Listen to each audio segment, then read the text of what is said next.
Halo, assalamualaikum warahmatullahi wabarakatuh. Kenalin yang belum kenal sama aku atau barangkali yang baru pertama ngeklik channel aku Kurnia Wulandari, umur aku 19 tahun.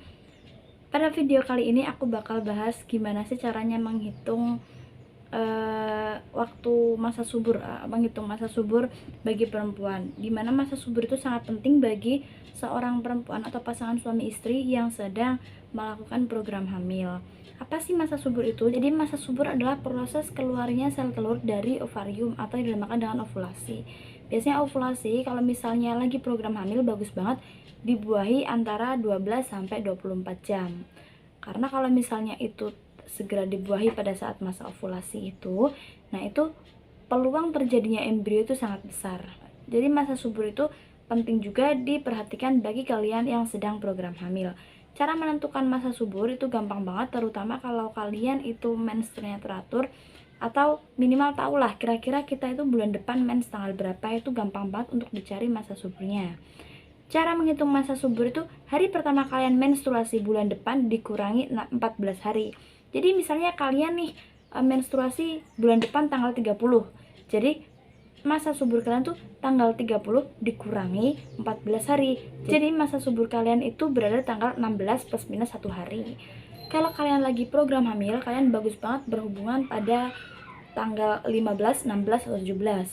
14, 15, 16, 17 itu bagus banget, soalnya itu dalam plus minus masa subur atau pramasa subur gitu. Oke, jadi caranya seperti itu. Selain dengan cara seperti itu, bisa kalian rasain dengan tanda-tanda fisik. Misalnya tanda-tanda seperti yang pertama, nyeri di bagian perut, tapi nyerinya nggak terlalu nyeri banget, bukan nyeri kayak lagi menstruasi tuh enggak. Jadi nyeri di antara perut bagian kanan atau bagian bawah. Jadi kan kalau masa subur itu kan ovulasi ya, jadi keluarnya sel telur. Jadi kayak keluar sel telur dari ovarium. Jadi kan tuh agak rasa sakit sedikit. Kalau misalnya sel telurnya keluar di sebelah kanan, nanti itu akan sedikit nyeri di bagian kanan itu. Kalau misalnya keluar bagian kiri itu dan bakal nyeri di bagian sebelah kiri. Jadi yang pertama itu terasa nyeri di bagian perut bagian kanan atau bagian kiri. Yang kedua, kekentalan lendir di dalam vagina. Itu kalau misalnya bagi kalian yang lagi belum nikah gitu, mungkin ini agak sedikit sedikit tabu ya, tapi ya enggak sih. Jadi gimana cara mengetes waktu subur kita? Dengan mengetes lendir vagina, yaitu tangan kalian atau itu dimasukkan perlahan-lahan ke dalam vagina kalian, tapi nggak usah dalam-dalam banget, biasa aja. Tapi pastikan tangan kalian itu, jari kalian itu dalam keadaan bersih gitu ya, nggak kotor atau nggak apa. Kuku juga jangan ada sampai yang panjang, soalnya itu dapat merobek dinding vagina. Dimasukkan dan dikeluarkan sekiranya udah terdapat lendir gitu. Nah, kalian cek di benggang gini. Kalau misalnya cairannya itu lengket, menyatu, nggak putus, itu kalian dalam masa subur. Biasanya kalau masa subur juga kalian tuh lebih bergairah dari biasanya, lebih gairah ke situnya tuh lebih gitulah. Kalau masa subur itu seperti itu. Atau kalau enggak, lebih gampang lagi, kalian bisa membeli alat tes ovulasi di apotek atau di farmasi-farmasi gitu, ada namanya alat tes ovulasi. Itu bentuknya kayak test pack juga. Jadi kalau misalnya kalian pakaiin itu juga di urin juga.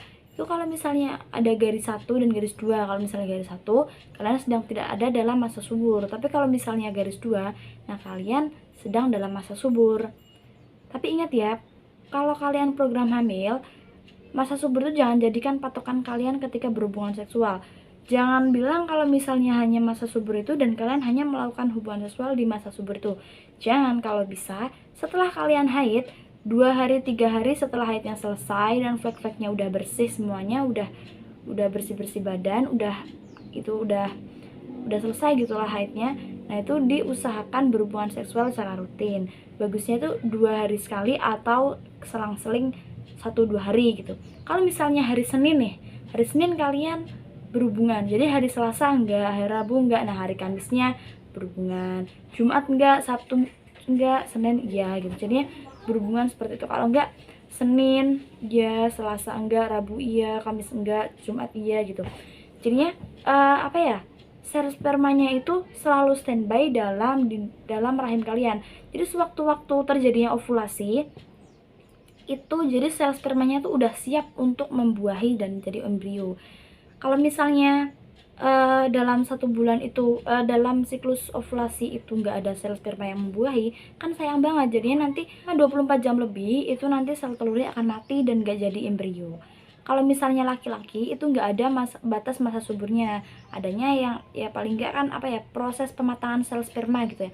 Itu proses pematangan sel sperma itu paling bagus paling nggak 2 hari sekali itu matang. Kalau misal tiap hari itu berhubungan tiap hari nggak disaranin ya, karena itu juga takutnya sel spermanya belum terlalu matang. Jadi kalau misalnya kalian lagi program hamil, diusahakan pas pada masa ovulasi itu ada sel sperma yang siap membuahi. Dan kalau kalian menstruasinya nggak lancar, itu bisa bagus banget kalian beli alat tes ovulasi di apotek atau farmasi-farmasi terdekat. Nah kalau misalnya enggak juga, kalian bisa dengan cara berhubungan seks secara rutin dan maksimal. Jadi kalau misalnya itu rutin dan teratur gitu, insya Allah kan selalu ada sel sperma yang standby di dalam rahim kita. Kalau misalnya kita waktu terjadi ovulasi, jadi sel sperma udah standby di situ dan siap membuahi. Oke, jadi seperti itu tadi cara-caranya kita mengetahui masa suburnya. Yang pertama yaitu dengan cara mengurangi hari pertama kalian haid di bulan berikutnya dengan 14 hari.